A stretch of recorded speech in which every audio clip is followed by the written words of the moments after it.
Yang syukur muni murmu. Anda kelarin kami kana.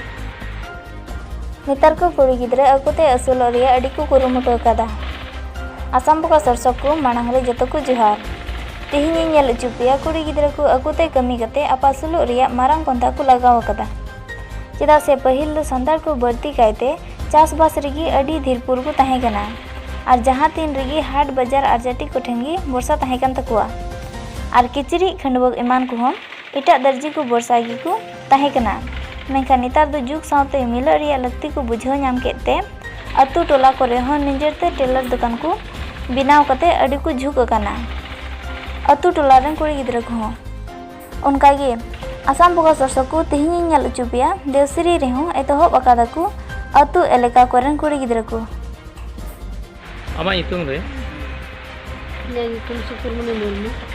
नोडे चेद एम कमी Anda kelarin kami kana. अच्छा तीस कट नोदो Nina ni buchor nina dukan khula kate. चेद को किरेन सिला जरना Ladies ada jata bin silaya. चेद Lungi, panci, blouse, churidar, plazo set. Kalau desain baju jata lokal bin silaya desain. itu mah mela ko tiye na customer chip baju order chip ko dem Ada baju haju kana. Itu kan mela ko tiya kana se. Kami bebas ni kana. नोआ कमी रे तीना interest हम गया Adi interest menanya. Laha ko gini aku ko tahe kana. Aruna laka gini to kami calakan tu. Adi reskin gitu.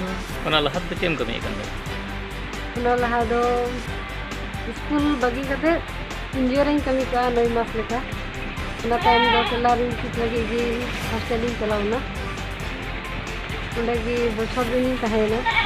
Unde khon luar kate dukan re helper hisab kami kida. Assam को दर्शक को nail चित पे कना नोआ दो देव श्री रे नोआ टेलर दुकान को खुलाव का आर नोडे बारिया कुड़ी गिद्रे केन थान कना मित हर नई सेले कमी दो सुकुर मनी मुर्मू एंते नई दो मित थोड़े होइना मांग को एटा रे चिदा आची को निजे दुकान खुलो कते तेज नोडे आजते कटिंग कते किचरी सेलेदा आर सावरे हेल्पर दहो कते नई हो मितन किचरी रो चित का दिया से नई हो गुरु मुटेदा एंते बाना हरते नकिन किन जुक कना आर अडी उतर उनका के ऑर्डर को अतः से एंटुआ कना को नितो मेला से होगो कना मेला दिसते अडी उतर नुकन समय बकिन नंदा नुकु कस्टमर को हेइ कना एंते हाना नवा जेल को मेला सो दिसते असम को दर्शक को नेल चित पे नो देव श्री रे सुकुरमुनि मुर्मू नवा दुकान दो खुलाव का